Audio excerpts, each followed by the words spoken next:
A recent trend over the last few years has been the concept of the gaming revival. Basically taking a series that hasn't had a new entry in a long time, or otherwise has been on the downturn, but still has a fairly dedicated fanbase, and making something new to see if there's enough of an audience left, or one that could be built up, to have the series continue. The exact form this can take does vary a bit, ranging from a simple compilation pack of some of the older games, such as with the Mega Man Legacy Collection, to remaking one of the more popular entries with the Silent Hill 2 remake, all the way to a full-scale reboot with Tomb Raider 2013. But for each success story, there's just as many that either fail to leave an impact, or even worse, doomed the franchise to its eventual demise. So how about we take a look at some of these failed attempts to play on people's nostalgia, which only managed to justify their continued lack of relevancy.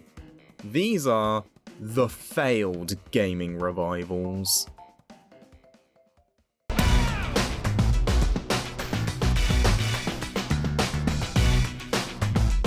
To be perfectly frank with you, I could have filled this entire video with nothing but Capcom games, the company being responsible for all-time classics like DMC Devil May Cry and Bionic Commando 2009. But to give some level of variety, I decided to look at just one with 2006's Final Fight Streetwise. Now, to fully understand what happened here, we need some background on Streetwise's developer, the America-based Capcom Productions Studio 8, who originally mostly did production work on various ports, such as the MS-DOS version of Super Street Fighter 2 and the Game Boy Color version of 1942, with their first proper development gig being, fittingly enough for this story, Final Fight Revenge, a 3D fighting spin-off of the legendary beat-em-up series that released in arcades in 1999, which reportedly did very poorly due to a limited presence in arcades, the only home release being a Japan-exclusive Sega Saturn port, and the title getting generally mixed to negative reviews. Whilst this wasn't exactly the best start, Studio 8 would find their footing with the Maximo games, a pair of 3D hack-and-slash titles that take place in the Ghosts and Goblins universe, which released in 2001 and 2003 exclusively for the PlayStation 2. Both of them getting favourable review scores, with the first selling good enough to get reprinted as part of the system's greatest hits line in America. Based on this success, Studio 8 would end up trying to pitch a revival of the Final Fight series for the PlayStation 2, the franchise having not seen a new game since Revenge. What exactly went down during the game's development is a bit foggy, admittedly, but we can make some educated guesses based on what information we do have. This reboot originally started life as Final Fight 7 Sons, which based on leaked footage was going to be more in line with the original games, featuring a railed camera and cel-shaded art style, along with seemingly featuring a new cast. However, when this version was shown to Capcom execs, they probably didn't like the direction it was taking, resulting in the game being completely reworked to feature a more open-world design, along with the tone and aesthetics being completely reworked to be more dark and grim, the end goal being to make it more marketable to Western audiences. A trend popular in the gaming scene at the time following the immense success of the GTA series, which Capcom actually had first-hand experience with due to distributing the Japanese releases of GTA 3, Vice City, and San Andreas. If this complete tonal shift wasn't enough to off-put people, it turns out Capcom were so confident in this design choice that in addition to also greenlighting a version of the game for the original Xbox, which would be made by a company called Secret Level, they also got a studio called Cavia, who are otherwise known for later making the first game in the Nier series, to make Beatdown Fists of Vengeance, which for all sakes and purposes was basically the exact same thing as Streetwise, the only real difference being that it was an original IP, effectively cannibalizing both games' sales by releasing two incredibly similar products right next to each other,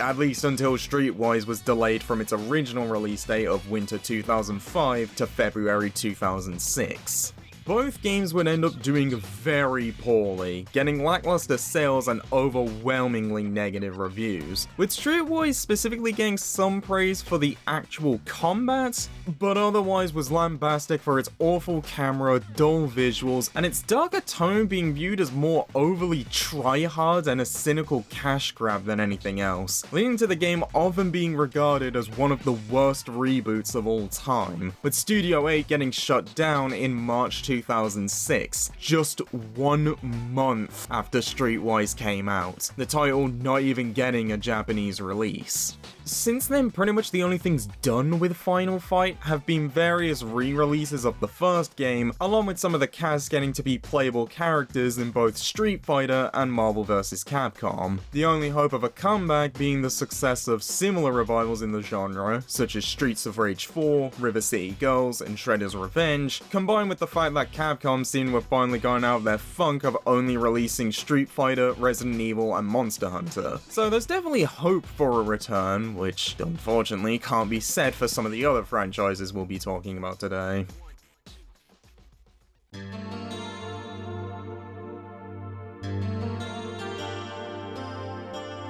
For probably the saddest story, we have 2019's Shenmue III, a game people begged for years to get, only for it to flop hard when it actually released. To give some background for people who might not be familiar with the series, the original Shenmue was a title made by Sega's AM2 studio, which started life as a Virtua Fighter RPG for the Sega Saturn, but over time would eventually evolve into an original IP that would serve as the big killer app for the Dreamcast, and effectively pioneered the open world genre of video games, being one of the first titles that let you freely explore an area where you can interact with near enough everything within, complete with a full day and night cycle. Something that's still fairly impressive today and was utterly mind-blowing back in 1999. A lot of the decisions made to include these features being credited to its main director, Yu Suzuki, who at this point in time was one of Sega's most prolific staff members, having credits for titles like Hang On, Space Harrier, Outrun, Afterburner, and the previously mentioned Virtua Fighter.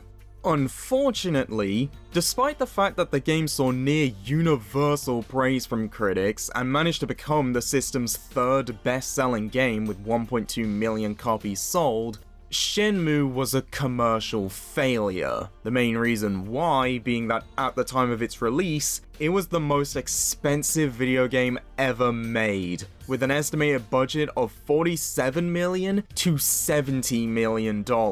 Adjusted for inflation, that's about $89 million to $132 million today. While some of this budget does include the development costs for Shenmue II, which was made in tandem with the first one and released in 2001, that doesn't really matter when Shenmue 2 also saw a massive drop in sales, the Dreamcast version only selling a tenth of what the original did at 100,000 copies. This massive decline being mostly due to a lot of players being put off by the first gameplay loop of wandering around, talking to NPCs to figure out where to go, and then waiting around for enough time to pass so you can progress the story, and that by the time the game came out, the Dreamcast had already been discontinued for months. In fact, America didn't even get the Dreamcast version and had to wait an extra year for a port to the original Xbox. Following the death of the Dreamcast and Shenmue proving to be a massive money pit, the series went on an extended hiatus, the story effectively ending on a cliffhanger with any future attempts at reviving it ultimately going nowhere, whether that be with the cancelled Shenmue Online or the mobile game Shenmue City, which only lasted 1 year before shutting down.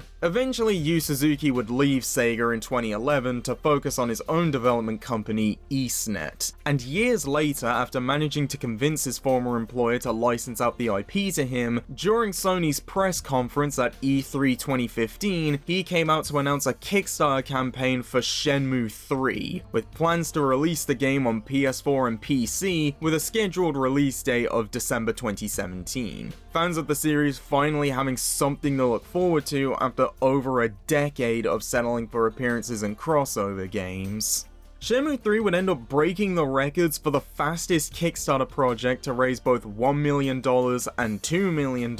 and at the end became the most successful video game Kickstarter campaign at the time, raising a total of $6.3 million from over 69,000 backers. However, it's from this point that things start getting a bit fishy, as despite raising that much money, and over getting support from both Sony and Shibuya Productions, not only did they run 2 additional campaigns for money, one through PayPal and another through Alipay, bringing in another $800,000 for a total of $7.1 million, but the game would also end up getting a publisher with Deep Silver, with Yu Suzuki stating the final budget was around $20 million, over 3 times the amount that was initially raised through the Kickstarter. On top of that, not only did the game constantly get delayed, getting pushed back from its original December 2017 release date to November 2019, but the team also faced some backlash when they announced the PC version would be exclusive to the Epic Games Store for 1 year, not only being another source of revenue on top of all they'd taken in already, but also really pissed off a lot of people who had contributed to the Kickstarter in order to get the game on Steam, resulting in them having to offer refunds to angry backers. When the game finally came out, things did not improve, as despite 18 years having passed since the release of Shenmue II, not only were there next to no improvements to the gameplay, ignoring the decades worth of progress that had been made in the genre, but certain aspects were actually worse, most notably the combat going from a system all about learning and practicing command inputs to overcome adversity, to instead boiling down to just pressing random buttons and constantly playing incredibly tedious minigames to boost stats, with the story also being viewed as a massive disappointment, since it not only didn't give the conclusion people had been waiting so long for, it arguably didn't progress at all, effectively meaning people donated millions of dollars and waited 2 decades for what amounts to a Shenmue filler episode. This ended up leaving the game in an odd spot where it didn't really end up pleasing anyone. Newer players who didn't have a history with the series found it to be incredibly dated and far below the standards of the genre set up by titles that had come out since. Most notably, Sega's own Yakuza or Like a Dragon series, which had done a lot of the things Shenmue tried to do, stripped out most of the more tedious elements, and thanks to a mix of being able to maintain a realistic budget and a yearly release schedule, has since become one of Sega's main 3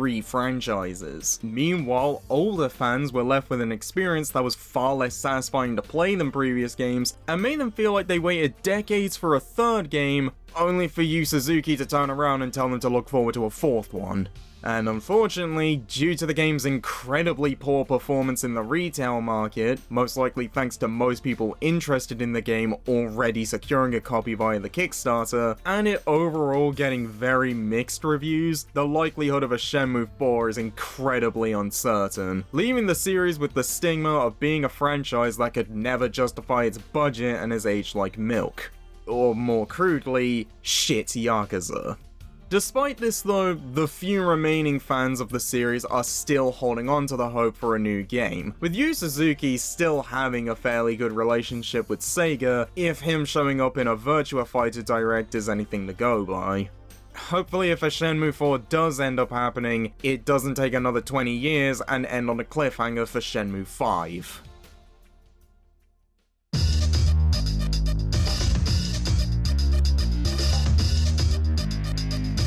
For one of the more recent examples of a failed revival, we have the 2022 reboot of Saints Row, which upon reveal somehow managed to unite the 2 sides of the fanbase that have completely different tastes into collectively hating it. To give some background for anyone unfamiliar, Saints Row is a series of crime sandbox games made by Volition, who beforehand were known for titles like Summoner, Red Faction, and 2005's The Punisher. The original game releasing in 2006 as an exclusive for the Xbox 360, following a player-created character join and increase the prominence of a gang called the Third Street Saints. The title did incredibly well, selling over 1 million copies by the end of the year and getting generally favourable reviews, albeit a lot of them would compare it heavily to the GTA series. When the time came for a sequel, during the development it was decided to lean into a more comedic tone in order to help better differentiate it from Rockstar's output, which can mostly be found within the game's over-the-top side content.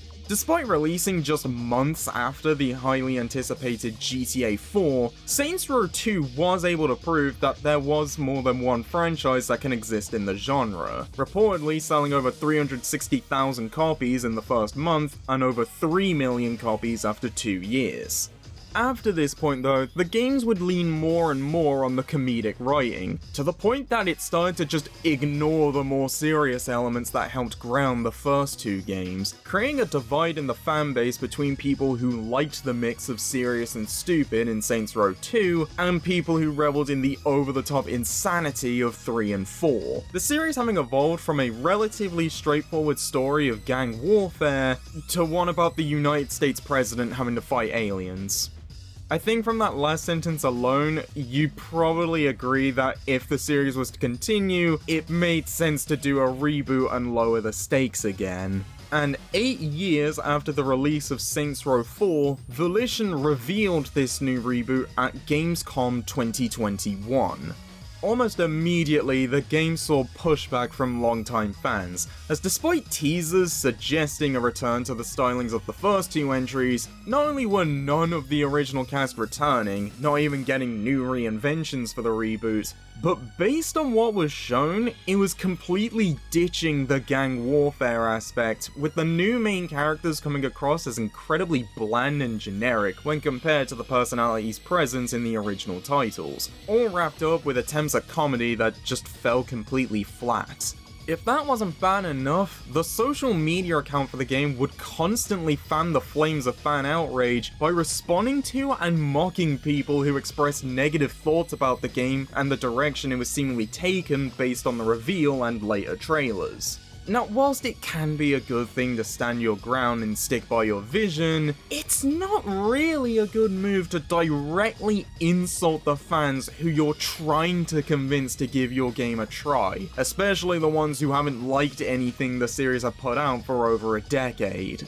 When the game finally released in August 2022, despite some fairly strong sales at first, the Saints Row reboot was almost universally hated. Critics gave it low scores due to it launching as a buggy mess with an incredibly weak story and outdated gameplay. Old Saints fans hated it due to the title completely failing to recapture the tone of 1 and 2, with characters that are completely unlikable due to never being able to turn off the sarcastic snark, whilst the writing constantly insists on their, what can only be assumed were supposed to have been, lovable quirks. And new fans hated it, as by removing a lot of the wackier elements and over-the-top moments they liked, they were left with an incredibly generic sandbox game that has nothing unique to offer, and ironically left Saints Row looking like the exact thing it tried to avoid being for years: a cheap GTA clone. And despite Volition's attempts to salvage the game with patches and some paid DLC, their parent company Embracer Group decided to convert them into a support studio for Gearbox Software.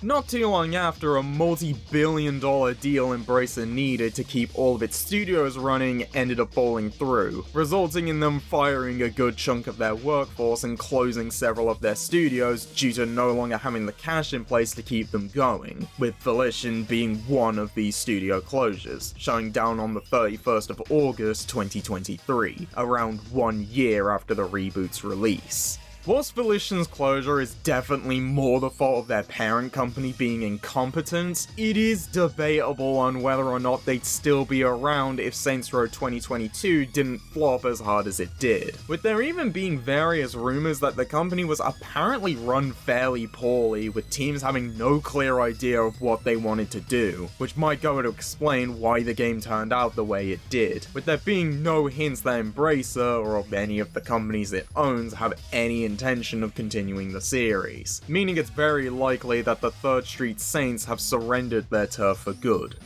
Or maybe they're trapped in another simulation, depending on which area of the series you prefer.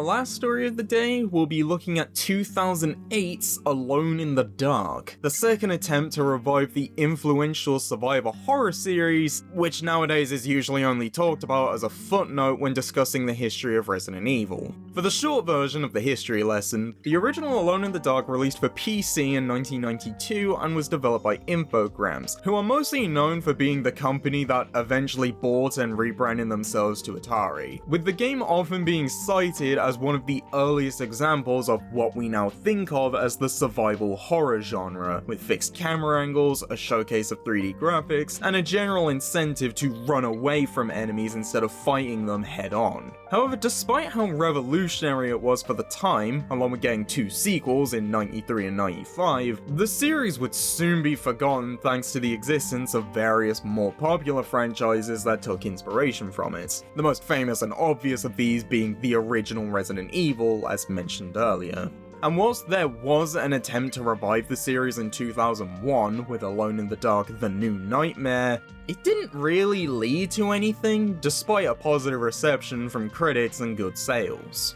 Another attempt to bring the series back wouldn't be made until 2008, with a self-titled reboot made by Eden Games, a company mostly known for racing titles with V-Rally 2 and 3 as well as the Gear Club series, with it initially releasing for both PC and Xbox 360, alongside another version of the game made by the studio Hydrovision Entertainment for the PS2 and Wii, which had different levels and all the free roaming aspects removed. Now, the main driving force behind the development was that the team at Eden wanted to make a game that would be just as revolutionary as the original Alone in the Dark was when it released. Some of these ideas include, but aren't limited to, having the presentation of a DVD box set for a TV show, damage being shown on the character model instead of on a UI, being able to play the game in both first and third person, being able to wield nearly anything in the environment as a weapon, the inventory actually appearing on your person with the game not pausing whilst you look through it,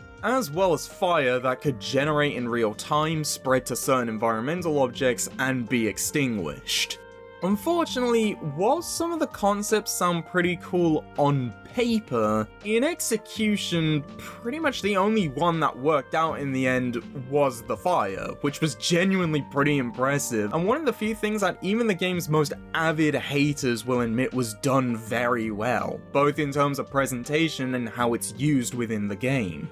Everything else, though, the TV presentation was more confusing than anything else. Damage being shown on the body just made it difficult to gauge how much health you actually have left, and outside of a few puzzles, the alternative perspectives don't really add anything. Combine that with a bad story, a half-baked free roam area, and a lot of glitches, and you end up with a game that got mixed to negative reactions, something that the Atari rebranded Infogrames weren't happy with. In fact, they were so upset by it, they actually threatened to sue people giving it low review scores under accusations that they must have played illegally obtained early versions of the game. Though this ultimately went nowhere and most of the negative reviews are still up. If for some reason you are interested in playing this game, the recommended way is with Alone in the Dark Inferno, the PlayStation 3 version which released a few months later and fixed some of the bigger issues, including a better camera, a more user-friendly inventory, and tighter driving controls.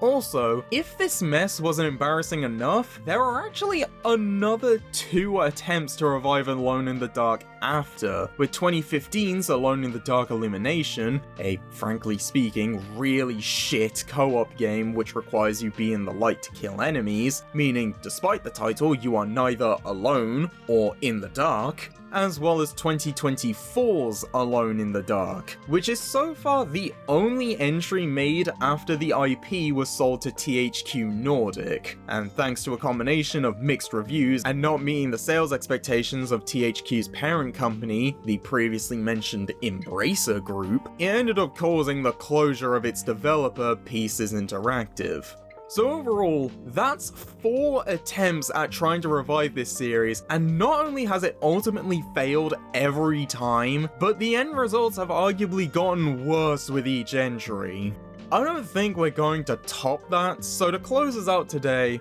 Here's the best thing to come from Alone in the Dark 2008. I'm the light bringer!